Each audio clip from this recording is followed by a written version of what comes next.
Continuamos el día de hoy en el libro de Jonás, este profeta de Dios, como hemos establecido en la introducción del libro.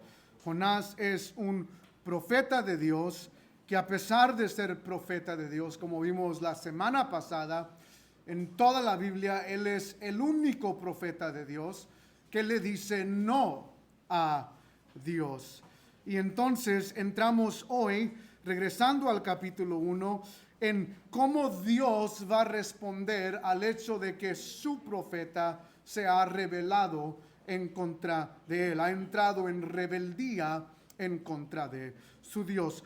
Para entrar al tema, voy a pedir que se pongan de pie para la lectura bíblica y para que entendamos en contexto lo que ha pasado. Voy a leer Jonás capítulo 1 del verso 1 y voy a parar en el verso 6. El día de hoy el enfoque del mensaje va a ser del verso 4 al verso 6. Nota lo que dice la palabra del Señor. Jonás 1:1. Estoy leyendo de la Reina Valera y dice: vino palabra de Jehová a Jonás, hijo de Amitai, diciendo: levántate y ve a Nínive, aquella gran ciudad, y pregona contra ella, porque ha subido su maldad delante de mí. Y Jonás se levantó para huir de la presencia de Jehová a Tarsis, y descendió a Jope, y halló una nave que partía para Tarsis, y pagando su pasaje entró en ella para irse con ellos a Tarsis, lejos de la presencia de Jehová. Pero Jehová hizo levantar un gran viento en el mar, y hubo en el mar una tempestad tan grande que se pensó que se partiría la nave. Y los marineros tuvieron miedo, y cada uno clamaba a su Dios, y echaron al mar los enseres que había en la nave para descargarla de ellos. Pero Jonás había bajado al interior de la nave y se había echado a dormir. Y el patrón de la nave se le acercó y le dijo: ¿qué tienes, dormilón? Levántate y clama a tu Dios. Quizá él tendrá compasión de nosotros y no pereceremos. Esta es la palabra del Señor. Pueden tomar su lugar. El famoso pintor Henry Rousseau tiene muchas frases muy interesantes, pero hay una que resalta debido a que él era pintor. Él dice algo acerca de la relación entre Dios y la humanidad en nuestros tiempos. Henry Rousseau en una ocasión dijo: Dios creó al hombre a su imagen y semejanza, y el hombre, siendo un caballero, le devolvió el favor. Es muy probable que Henry Rousseau, para decirlo en francés, muy probable que él fue influenciado por el filósofo de la Ilustración, o en inglés, the Enlightenment Movement, este mover de filosofía que captó la mente de muchos. Y Voltaire tiene una frase muy similar. Él dice: al principio Dios creó al hombre a su imagen y semejanza, y desde entonces el hombre ha intentado devolverle el favor. ¿Cuál es el punto de estas dos personas? Una que no era creyente, y Voltaire, yo argumentaría, creyente verdadero no era. Proclamado en su propia lengua, él diría que era un creyente en la Iglesia Católica. Pero este es el punto al que quiero ir. Las dos frases tienen esta idea en mente: que debido a que las personas no conocen a Dios, parte del dilema con el ser humano es que ha convertido a Dios a su propia imagen. Esta es la idea cuando Henry Rousseau dice: siendo un caballero le devolvió el favor. El hombre le devuelve el favor a Dios, quiere hacerlo a su imagen, y es lo mismo que Voltaire está tratando de captar aquí. Y la realidad es que esto es muy cierto en las iglesias evangélicas el día de hoy. Hay muchos creyentes que tienen conocimiento acerca de Dios, tienen pensamientos acerca de Dios, e incluso tienen declaraciones acerca de Dios. Dios es esto. Pero al final esas declaraciones no están en este libro. Hay un gran problema con conocer al Dios que se ha revelado en su palabra y al Dios que muchos cristianos quieren definir. Y lo he ido recalcando y una y otra vez que el libro de Jonás no se trata de el profeta Jonás, sino que el libro de Jonás nos está tratando de mostrarnos quién es el Dios de Jonás. Y el día de hoy, tú y yo tenemos que conocer al Dios de Jonás. No porque simplemente es el Dios de Jonás, y mucho menos porque es el Dios de Israel. Tenemos que conocer al Dios de Jonás porque también es nuestro Dios. Este Dios es mi Dios. Y tú y yo tenemos que tener un concepto claro y correcto de quién es Dios en su palabra. En el contexto hemos visto que Dios le llama a Jonás, le dice ve a Nínive, y Jonás se revela en contra de Dios. Él va a Tarsis, como aprendimos la semana pasada. Tarsis no solo está opuesto a Nínive en cuanto a localidad geográfica, pero Isaías nos revela que la palabra de Dios no había llegado a Tarsis. No es simplemente que está opuesto geográficamente, pero espiritualmente también.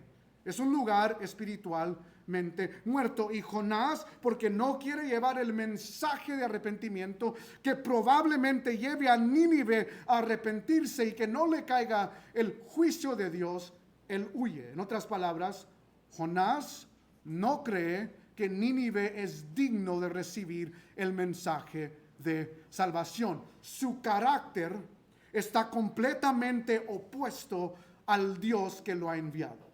Y es por eso que Jonás huye. Más que miedo, Jonás huye, como vimos la semana pasada, porque él no quiere que Nínive sea salvo. Y nos lleva entonces al verso 4. La pregunta es, ¿se acaba la historia aquí? O sea, Jonás dice, pues yo me fui a Tarsis, plan de Dios queda pausado, Nínive no va a escuchar el mensaje de Dios. Pero lo que vemos aquí es todo lo opuesto. En otras palabras, ¿qué va a hacer Dios? Jonás se ha revelado. Y la pregunta es, ¿está el cielo ahora en código rojo? ¿Están los ángeles corriendo de arriba para abajo y diciendo, ¿qué haremos? ¿Qué haremos? ¿Qué haremos? Y la respuesta es no. ¿Cuál es la respuesta de Dios a esta rebeldía? Nota el verso 4. Pero Jehová hizo levantar un gran viento en el mar. ¿Quién lo hizo? Jehová. Dios. El nombre hebreo Yahweh. Pero Jehová es una conjunción adversativa. A lo que me refiero aquí es, normalmente en la palabra del Señor, cuando vemos un pero Jehová, y hay varios, es en una manera positiva, donde Dios está haciendo un contraste de algo que ha sucedido y luego cómo Él va a responder. Y de nuevo, normalmente esto es algo positivo. Por ejemplo, vamos a ver dos ejemplos rápidamente. Ve conmigo al libro de los Salmos. Salmos 96. Para que entendamos cómo normalmente funciona este pero Jehová. Salmos 96, verso 5. La palabra dice, porque todos los dioses de los pueblos son ídolos. Ahí está la frase. Y aquí está la conjunción adversativa, un contraste a esa frase. Pero Jehová, ¿qué? Hizo los cielos. La idea aquí es, las naciones adoran a dioses falsos, pero Dios, Jehová, Yahweh es el verdadero Dios. Hay un contraste, de nuevo, de una manera positiva. Otro ejemplo más, Salmo 118, verso 13. Salmo 118, verso 13. Me empujaste con violencia para que cayese, pero me ayudó ¿quién? Jehová. El salmista dice, Alguien lo empujó para que tal vez él tropezara o se golpeara. Literalmente el orden en el hebreo dice, pero Jehová me ayudó. Notan de nuevo, hay un contraste en alguien que quiso hacerle mal al salmista y luego lo positivo de que Dios le ha ayudado. Y esta es la idea aquí. Verso 3, al final del verso 3, Jonás huye a Tarsis lejos de la presencia de Jehová, pero Jehová. Hay un cambio. No hay pánico en Jehová. No hay pánico en nuestro Dios. Dios no está en el cielo comiéndose las uñas diciendo, ¿y ahora qué? ¿Y ahora qué hago? Jonás se ha revelado. ¿Qué voy a hacer? Dios no está y el cielo no está en alerta roja donde los ángeles se están preguntando, ¿y ahora qué vamos a hacer? No. El punto aquí es claro. Dios sigue en control. Jehová, pero Jehová. Jonás tuvo su plan. Jonás tomó sus acciones. Jonás cree y piensa que él puede parar los planes de Dios. Y el verso 4 inmediatamente pone eso a muerte. El verso 4 inicia, la idea es, Jonás se rebeló, pero Jehová actuó. El plan de Dios sigue. Y nótalo en el capítulo 1. ¿Quién le dio palabra a Jonás? Dios. ¿Quién envió el viento? Dios. ¿Y quién va a mandar un pez al final del capítulo 1? Dios. ¿Notaron? Es Dios hablando, es Dios levantando el viento, es Dios enviando el mar, es Dios. ¿Cuál es el primer atributo que vemos aquí? Dios es soberano. Dios está en control.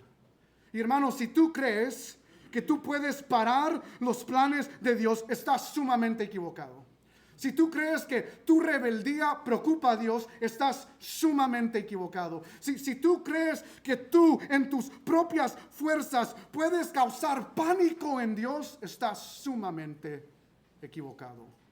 Jonás, a través de este libro, una y otra vez va a aprender que Dios es soberano.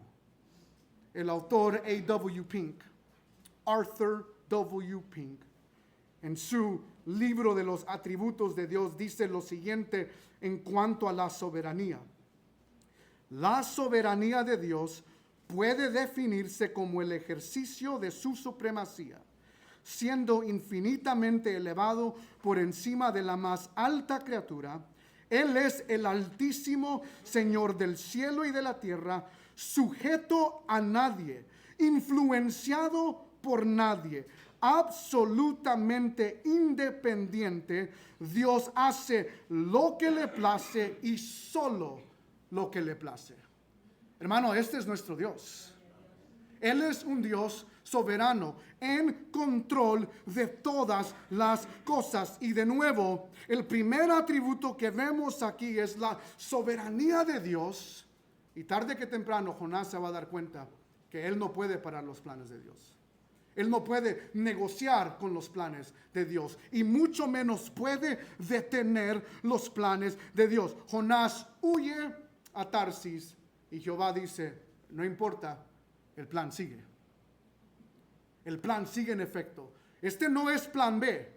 Este sigue siendo plan A. Traducción teológica, Jonás vas, pero que vas. Aunque no quieras ir, algunos le dicen a sus niños, pero vienes y ahorita vienes. Quieras o no. Y este es el énfasis aquí. Jonás, quieras o no, tarde que temprano vas a terminar en Nínive. Y si quieren ver si eso es cierto, tienen dos opciones. Pueden leer el resto del libro de Jonás, no ahorita, en sus casas, o seguir viniendo cada semana hasta que lleguemos a ver qué pasa con Jonás. Pero ese es el punto aquí. Dios es soberano, pero hay más. Pero Jehová hizo levantar un gran viento en el mar, y hubo en el mar una tempestad tan grande que pensó que se partiría la nave. El verso 4 dice que Dios hizo levantar un gran viento en el mar. La palabra que se traduce aquí es la palabra tul, y me encanta esta palabra y en sí todos estos significados están en mente. En la Reina Valera lo pone más leve, hizo levantar. La Nueva Biblia de las Américas dice, y Dios desató un viento en el mar. La traducción que más me gusta y la que es más cercana a la idea de lo que está hablando aquí el lenguaje es la Nueva Versión Internacional. Dice, y Dios lanzó un gran viento en el mar. Y hermanos, esa es la imagen. Dios agarra el viento del norte, del sur, del este y del oeste, y literalmente imagínate a alguien agarrando una pelota de béisbol, ya sea un pitcher o uno de los jugadores, y aventándola con toda su fuerza hacia el mar. Dios agarró el viento, lo tomó en sus manos y lo arrojó hacia el mar. Ahora yo sé, hermanos, qué ilógico, ¿no? ¿Quién puede tomar un viento? ¿Quién puede? ¿Acaso tú puedes abrazar el viento? ¿Acaso tú puedes tocarlo? O sea, no es materia. ¿Sabes quién puede? El Dios que creó el viento. El Dios que hizo el viento. Aquel que es su creador puede. Y por eso el texto es claro aquí. Dios hizo levantar, literalmente aventó un viento. Porque Dios no es solo soberano, pero Él es también todopoderoso. Hermanos, este es el Dios de Jonás. Dios soberano, Dios todopoderoso, y este es nuestro Dios. Ahora, no le cambie y no huya del texto. Yo sé que esto nos incomoda, pero el pasaje es claro aquí, ya sea Reina Valera, ya sea la Nueva Biblia de las Américas, quiera leerlo en chino, francés o en el idioma original del hebreo, el pasaje es claro. ¿Quién lanzó el viento que causó la tormenta? Dios. No le corra de la atención. Y mucho menos no cambie el texto. Lo que tú y yo queremos que el texto diga es, y Dios permitió que viniera la tormenta. Pero no es lo que el texto dice. El texto dice, el responsable en enviar la tormenta, ¿fue quién? Dios. Fue Dios. Tenemos que luchar con esto en esta mañana. Dios envió calamidad. ¿Acaso Dios? Pero Dios es amor. Jesús te ama. Solo es amor. Todo es amor. Claro que Dios no pudo haber hecho esto, y es por eso que los del mensaje de Dios es amor y solo amor y solo amor corren del Antiguo Testamento. Porque cuando tú lees el Antiguo Testamento tienes que lidiar con esto, que Dios mande a Saúl a matar a los amalequitas a todos, aún los niños incluidos. Pero Dios es amor. No, el Dios del Nuevo Testamento es amor. El Dios del Antiguo, no, hay que correr de él. Y muchos huyen del Antiguo Testamento porque no quieren lidiar con esa tensión. Hermano, el texto aquí no dice permitió. El texto aquí es claro. Dios envió una tormenta. No es la primera vez. Génesis capítulo 7, ¿quién envía el diluvio? Dios. En Génesis 19:24 vemos que Dios manda una tormenta de fuego a Sodoma y a Gomorra. En Éxodo 7:14, capítulo 7, verso 14 al capítulo 11, verso 10, Dios manda 10 plagas a los egipcios, porque en sí son para los egipcios, salvación para Israel, pero Él las envía. Y en Primera de Reyes 8, verso 35, Dios causa una sequía. Es Dios, Dios, Dios, Dios. Él ha enviado esto. Y la razón por la cual Dios ha enviado esta tormenta en el libro de Jonás es la misma razón por la cual Dios envió calamidades en el pasado. Es su respuesta a la rebeldía de Jonás. Y el tercer atributo que no nos gusta es que Dios es un Dios ¿qué? De justicia. Él es justo. Nuestro Dios es soberano, gloria a Dios por ello. Nuestro Dios es todopoderoso, gloria a Dios por ello. Pero nuestro Dios también es un Dios justo. y Él va a ejercer su justicia. Y debido a que Él es santo, su santidad demanda justicia de todo aquel que se rebela en contra de Dios, de todo aquel que vive en pecado. Y para darte unos ejemplos de la calamidad viniendo de Dios, nota lo que Jeremías, te lo voy a leer, si quieres ir puedes ir, pero yo te lo voy a leer. Jeremías 23, 19 al 20 dice: he aquí que la tempestad de Jehová saldrá con furor, y la tempestad que está preparada caerá sobre la cabeza de los malos. No se apartará el furor de Jehová hasta que lo haya hecho y hasta que haya cumplido los pensamientos de su corazón. En los postreros días lo entenderéis cumplidamente. Y el punto aquí de la profecía de Jeremías es: debido a la maldad, Dios iba a mandar una tormenta.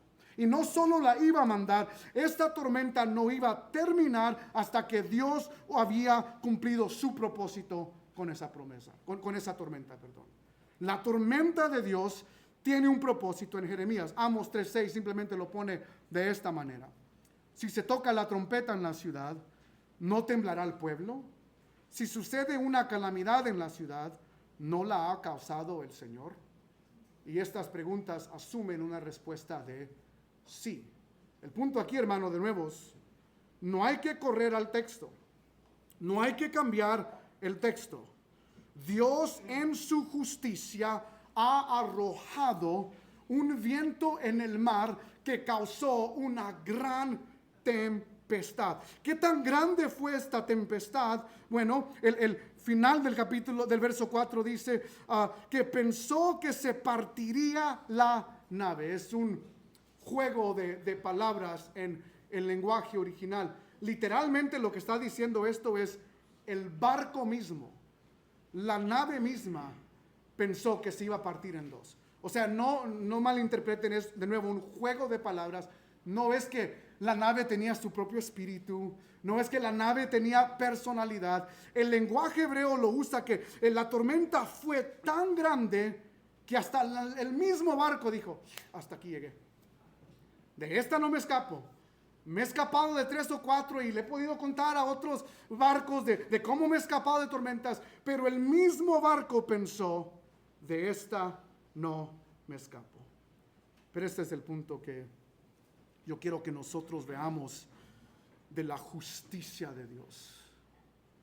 Esta tormenta tan grande a mí me hace pensar en la distinción entre nosotros, que nos jactamos de cosas que podemos construir, y el hecho de que Dios es realmente mucho más poderoso que nosotros. No sé si te ha tocado, pero a mí me impresiona a veces ver, y no son tormentas como estas, pero una simple tormenta donde hay relámpagos y hay truenos. Honestamente, en Columbus no sé qué está pasando. Yo pensé que Chicago era lugar de sequía, no llueve mucho, pero aquí parece que está igual que California. O sea, llueve una vez al año. No, yo quiero ya agua. O sea, extraño el que no haya llovido aquí. Extraño la lluvia. Es básicamente, yo odio, mi esposa sabe, odio el que me caiga tormenta y lluvia, pero honestamente la he extrañado. Pero ese es mi punto. Me encanta observar los truenos, el relámpago. Y qué interesante, porque el ser humano se jacta en sus estructuras, en sus edificios, en su tecnología. Y siempre me asombra escuchar a gente hablar. Tenemos nuevos sistemas de internet para combatir en contra del clima. Y gente del aeropuerto hablan de sus nuevos aeropuertos donde los aviones pueden venir y regresar de una manera más eficaz. Y Dios manda una tormentita con poquitos relámpagos y truenos. Se va el poder de la ciudad. ¿Y qué pasa? No más internet. Se trata de meter al Facebook y no puede meterse al Facebook. Y trata de usar las redes y el WhatsApp no funciona y el TikTok no funciona y está como que, ay, ¿y ahora qué hago? Y el ser humano se jacta. Estás en el aeropuerto y por más que se jacte el dueño de todo lo que han hecho para parar, para que los aviones se muevan más efectivamente, y al final, ¿qué sucede? Te quedas ahí atorado 2-3 horas hasta que regrese el poder. Y esto es lo más chistoso para mí. Todo esto sucede para que al noticiero de las 10 de la noche suba la meteoróloga, the weather girl, con su cara brillante de maquillaje y glitter y todo lo que se ponen, y se suba y diga: aquí están las escenas de lo que la madre naturaleza causó el día de hoy. Eso es lo que más me hace reír a mí. Hermanos, no es la madre naturaleza en control de este mundo. Es el Dios todopoderoso, el Dios soberano. Y Él hace esto en justicia. Él trae esta tormenta. Pero eso es lo que tú y yo tenemos que entender de la justicia de Dios. La justicia de Dios no es simplemente dada para castigar. La justicia de Dios es dada para restaurar. En otras palabras, Dios ha enviado y lanzado esta tormenta con el fin de que Jonás reaccione y regrese a él. Lo vemos en Santiago, capítulo 1, versos 2 al 4. Él dice: tengan por sumo gozo, hermanos míos, cuando se hallen en diversas pruebas, sabiendo que la prueba de su fe produce perseverancia, y que la perseverancia tenga su perfecto resultado, para que sean perfectos, o sean maduros y completos, sin que nada les falte. Este es el propósito de esta tormenta. Ha venido a Jonás para que él reaccione y regrese a Dios. Y cuando tú y yo pasamos por pruebas, el punto no es alejarnos de Dios, es hacernos reaccionar y correr y regresar y depender de Dios. En el verso 4 vemos la respuesta. Dios en soberanía, Dios porque es todopoderoso, Dios porque es justo, ha enviado esta tormenta. En el verso 5, no escuchamos de Jonás al inicio. La historia nos introduce a nuevos personajes, los marineros. Y notan cómo los marineros responden a esta tormenta. El verso 5 dice: y los marineros tuvieron miedo, y cada uno clamaba a su Dios, y echaron al mar los enseres que había en la nave, para descargarla de ellos. Los marineros entran en pánico.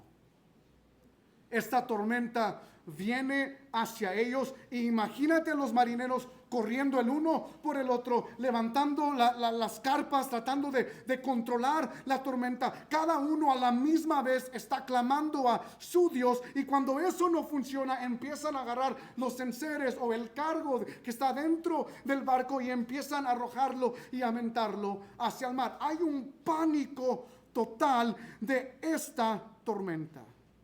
Pero eso debe a nosotros causar un impacto también. Porque la pregunta es: ¿quiénes son estos marineros que al ver esta tormenta tuvieron miedo? Recordemos que Jonás salió de Jope, y lo más probable es que estos marineros son marineros de Fenicia. Son fenicios. Y esto es muy diferente a marineros, por ejemplo, si fueran de Egipto. ¿Por qué? Porque la palabra tiene un detalle muy particular con los marineros fenicios. Ve conmigo a Primera de Reyes, capítulo 9. Recordarán que Salomón, a construir el templo, es una lección muy hermosa cuando estudias la teología bíblica. El tabernáculo fue construido por judíos llenos del Espíritu Santo, pero el templo fue construido por los mejores artífices de otros lugares. Entonces Salomón llamó a varias personas que trajeran madera de ciertos lugares y oro de ciertos lugares, que en este caso es de Tiro. Y Hiram, el rey de Tiro, era uno de los que enviaba a sus marineros para traer cierta material al templo. Y entonces el verso 27, hablando de Hiram de Tiro, que es de Fenicia, él es rey de Fenicia. El verso 27, nota lo que dice: y envió Hiram en ellas, hablando de estos barcos que Salomón había hecho, y envió Hiram en ellas a sus siervos, marineros y ¿qué? diestros en el mar con los siervos de Salomón. En otras palabras, Salomón dijo, necesitamos a los mejores de los mejores marineros que existen en el tiempo. Y los mejores de los mejores marineros eran estos de Hiram, rey de Tiro, que de nuevo es parte de Fenicia, que son el mismo lugar donde son los marineros en el tiempo de Jonás. En sí, la Nueva Leas América me encanta cómo lo traduce, porque no le dice simplemente marineros diestros, sino dicen marineros que conocían el mar. Ellos conocían el mar, sabían cómo navegar a través del mar. ¿Tú crees que ellos no habían visto tormentas? Claro que sí. ¿Tú crees que ellos no habían pasado por tormentas? Por supuesto que sí. Pero esta tormenta no es tormenta común. Esta tormenta es muy distinta al resto de las tormentas que ellos han visto, y por lo tanto tuvieron miedo. Y nota su primera reacción. Tienen dos. La primera es, cada uno clamó ¿a quién? A su Dios. El comentarista Matt Comiskey nota que los marineros nos muestran algo ejemplar aquí. Aunque son paganos, nos muestran y reconocen que antes de tomar acciones propias, siempre hay que tomar acciones en oración. Y estos marineros, aunque son paganos, reconocen que antes de que ellos puedan actuar en sus pensamientos, en su sabiduría, en lo que ellos puedan hacer, primero tienen que clamar a su Dios. Y es una expresión de pánico. La pregunta es, si todos son de Fenicias, que es lo más probable, ¿por qué entonces cada uno clama a su Dios? Y esto va más allá de una simple respuesta de que son politeístas. No. Es que la creencia en esta cultura de Jonás se creía en lo que se llama dioses territoriales. Aunque vivías en una misma ciudad, por ejemplo, Columbus, la creencia es que cada provincia o cada suburbio tenía su propio Dios. Déjeme explicarlo de esta manera. Si vives en Grove City y tienes las creencias de estos fenicios, entonces Grove City tiene su Dios. Y cuando estás en Grove City, tú le oras a ese Dios, haces pactos con ese Dios y esperas que ese Dios te bendiga siempre y cuando tú estés en Grove City y vivas en Grove City. Si vives ahí, ese es tu Dios. Pero si manejas al lugar santo donde vive Héctor y otros hermanos, a Hilliard, ahí sí hay fuego, hermanos. No se crean. Pero si vas a Hilliard, el Dios de Grove City no tiene ninguna autoridad en Hilliard. Hilliard tiene su Dios. Y si eres de Grove City y te pasa algo en Hilliard, tú no clamas al Dios de Grove City para que te ayude en Hilliard. Tú tienes que clamar al Dios Hilliard, que no te conoce porque no eres de ahí, y simplemente esperar que Él tenga, o que ese Dios o esa diosa tenga compasión de ti. Y es la idea a través de esta cultura. Si estás en Westerville tiene su Dios. Si estás en Columbus tiene su Dios. Y este es el punto. Y entonces cada quien está clamando a su Dios con el fin de tratar de atinarle al Dios que ha enviado esta tormenta. El problema es que ninguno de estos dioses ha enviado la tormenta. Quien la envió fue Dios. El Dios del universo, el Dios de toda la creación. Notan el contraste. Estos dioses son territoriales. Dios no es Dios de un solo territorio. Él es Dios de ¿qué? Todas las cosas. Que nos llevan 4 atributos de Dios. Dios es omnipresente. Dios no está en una sola región. Hermanos, Él es Rey de reyes y Señor de señores. Él es Dios en Westerville, y Él es Dios en Hilliard, y Él es Dios en Grove City, y Él es Dios en Columbus. Y si te vas a otro país, Él es Dios ahí. Y si te vas al lugar más norte, Él es Dios ahí. Y si te vas al lugar más sur, donde quiera que tú vayas, Él sigue siendo ¿qué? Dios. Punto. Él es omnipresente. Y estos marineros no saben quién es el Dios que ha causado esta tormenta. Pero yo espero que tú y yo conozcamos a este Dios, al Dios omnipresente. Y debido a que sus oraciones no funcionan, el segundo aspecto que ellos hacen es toman acciones en sus propias manos, agarran los enseres o el cargo del barco y empiezan a aventarlo. Y tampoco eso funciona.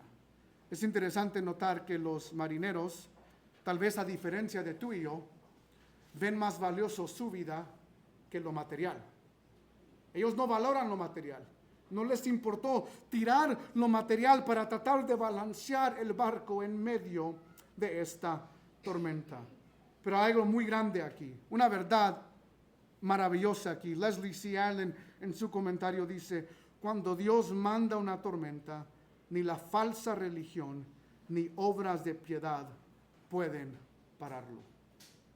Recuerda que Dios manda la tormenta en justicia, porque Jonás se ha rebelado en contra de Dios, ha entrado en rebeldía en contra de Dios, y en base a eso Dios ha mandado esta tormenta.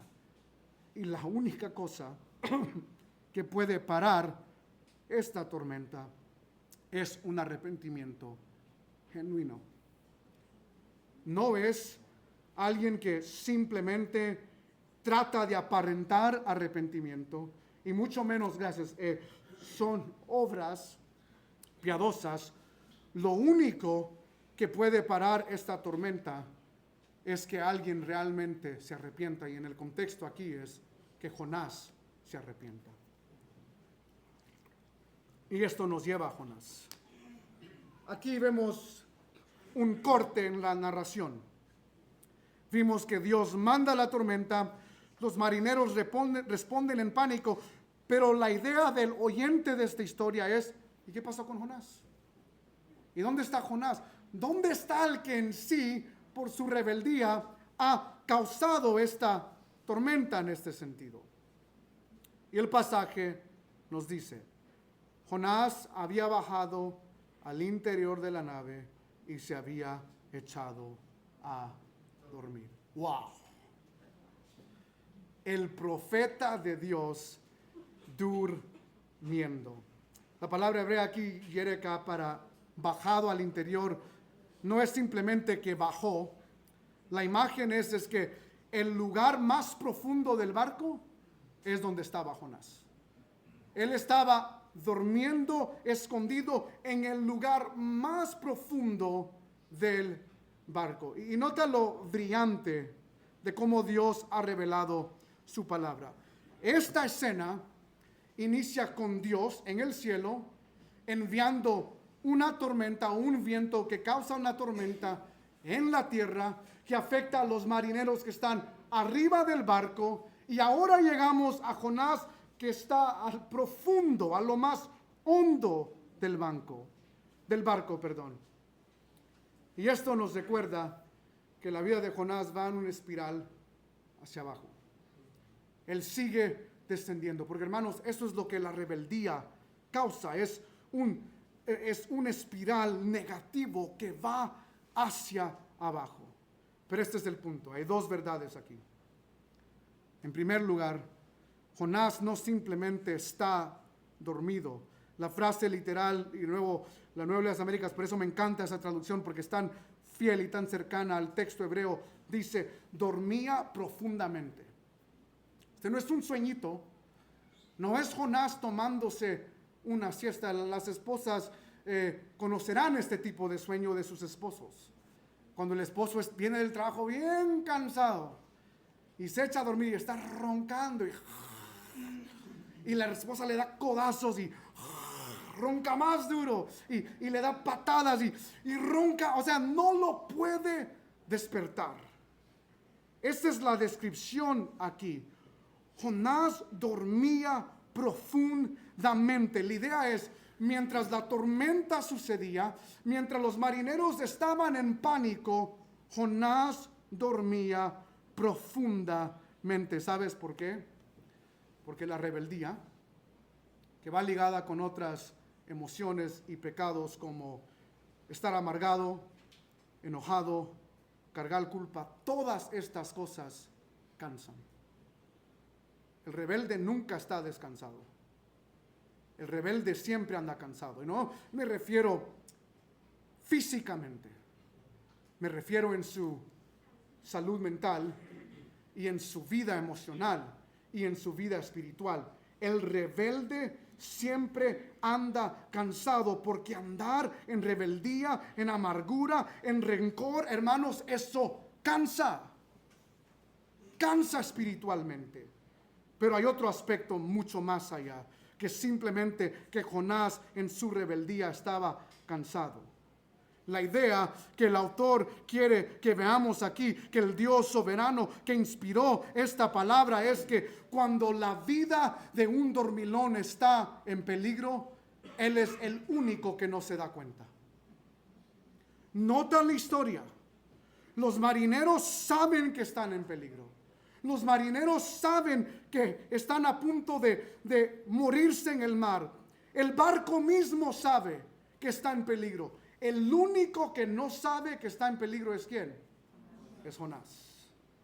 Porque el espiritual muerto nunca reconoce que está muerto. ¿Notan el peligro del rebelde? Tú y yo los conocemos. ¿Le das consejo bíblico y qué? No, ese no soy yo. Hablas con razonamiento. Hermano, hermana, ¿estás mal? No. Yo no. A mí me hirieron. A mí me hicieron. Es que es culpa de los demás.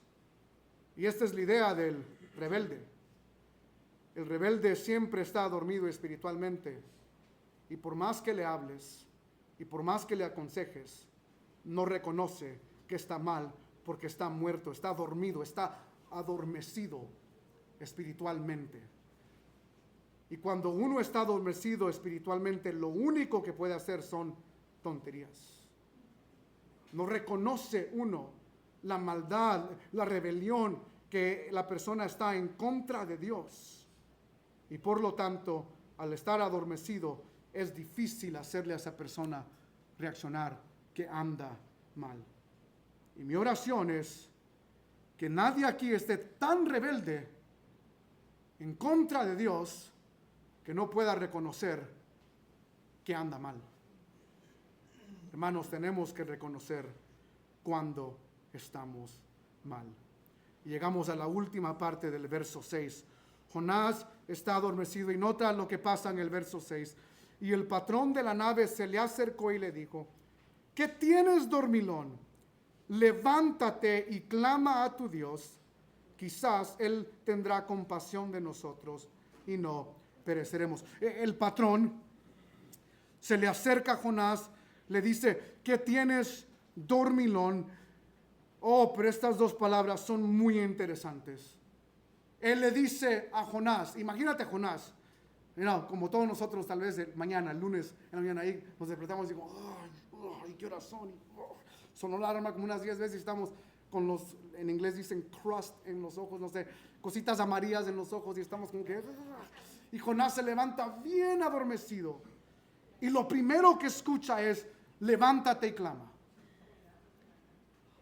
Qué gran susto le hubiera dado a Jonás escuchar a un pagano decirle a él: levántate y clama. ¿Por qué? Recordamos el verso 2. Palabras de Jehová a Jonás, ¿cuáles fueron? Levántate y ve. Y luego ¿qué? Pregona.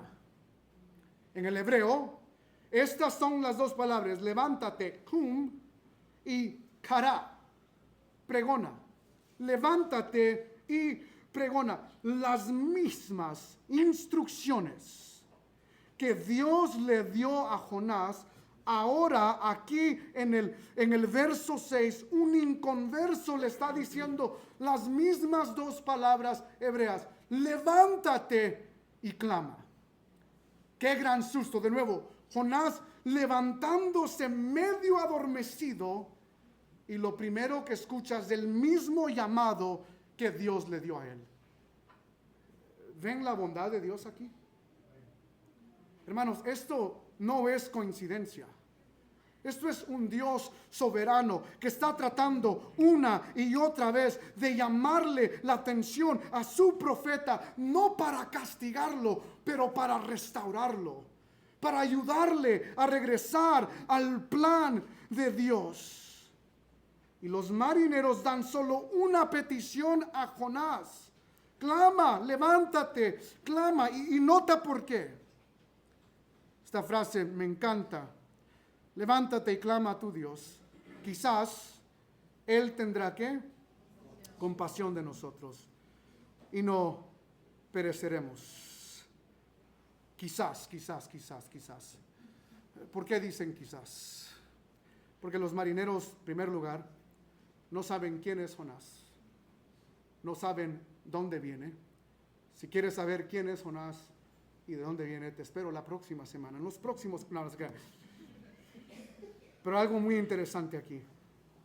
Los marineros no conocen a Jonás, no saben de dónde viene, y mucho menos conocen al Dios de Jonás. Su clamor es simplemente uno: tal vez tu Dios, Jonás, tal vez tu Dios sea un Dios de compasión, distinto a nuestros dioses territoriales. Una traducción lo dice: quizás tu Dios piensa en nosotros. Otra dice: quizás tu Dios tenga piedad de nosotros. Otra traducción dice: quizás tu Dios nos preste atención a nosotros. Este es el clamor de los marineros. Ellos no conocen a Dios, no conocen al Dios de Jonás, pero ellos simplemente dicen: Jonás, clama, tal vez tu Dios sea un Dios de compasión. ¿Y sabes cuál es mi preocupación? Que tal vez hay muchos creyentes aquí que no conocen a Dios tampoco. Y tal vez hay creyentes aquí que digan: pastor, es que tú no conoces mi vida pasada. O que tal vez digan: pastor, tú no conoces mi vida presente. Tú no conoces mis pensamientos. Tú no conoces mi maldad. Tú no conoces la incertidumbre que estoy pasando. Y estás correcto. Yo no la conozco, pero Dios sí. Y yo conozco al Dios de Jonás. Y es un Dios de compasión. Y es un Dios de misericordia. Y es un Dios que puede cambiar tu vida, que puede perdonar tus pecados y que puede aún en juicio llevarte a salvación. Este es el Dios que yo conozco. Y esta es la petición de estos hombres. Tal vez tu Dios, Jonás, sea un Dios soberano. Tal vez tu Dios sea un Dios todopoderoso. Tal vez tu Dios sea un Dios omnipresente. Tal vez tu Dios sea un Dios de compasión. ¿Y sabes qué, iglesia? Lo es. Él es soberano. Y Él es todopoderoso. Y Él es un Dios omnipresente. Y Él es un Dios de justicia. Pero también es un Dios de compasión. Termino con esto. Estos marineros hacen una declaración de tal vez. Me recuerda al leproso de Mateo 8. Capítulo 8, versos 1 al 3. Les voy a narrar la historia. Jesús va pasando y un leproso hace una misma declaración. Jesús, si tú quieres, tú puedes salvarme de esta enfermedad. ¿Y qué le responde Jesús? Sí quiero, sé limpio. Si tú estás dudando hoy de la salvación del Señor, la respuesta de Dios a tu vida es: si quiero, si puedo, arrepiéntete y ven a Cristo. Él es compasivo para salvar hasta el más vil pecador. Oremos, hermanos. Padre, venimos delante de ti y te pedimos que el resto de este día salgamos. Sabemos que hay juegos, que hay partidos, que hay cosas que hacer y nada de eso es malo, que hay tiempo de convivir. Pero Padre, ayúdanos el resto del día, el resto de la semana, meditar en tu grandeza. Tú eres un Dios grande, soberano, todopoderoso, pero también eres un Dios de compasión. Y Padre, que no seamos nosotros como los marineros, personas que no conocen quién eres tú.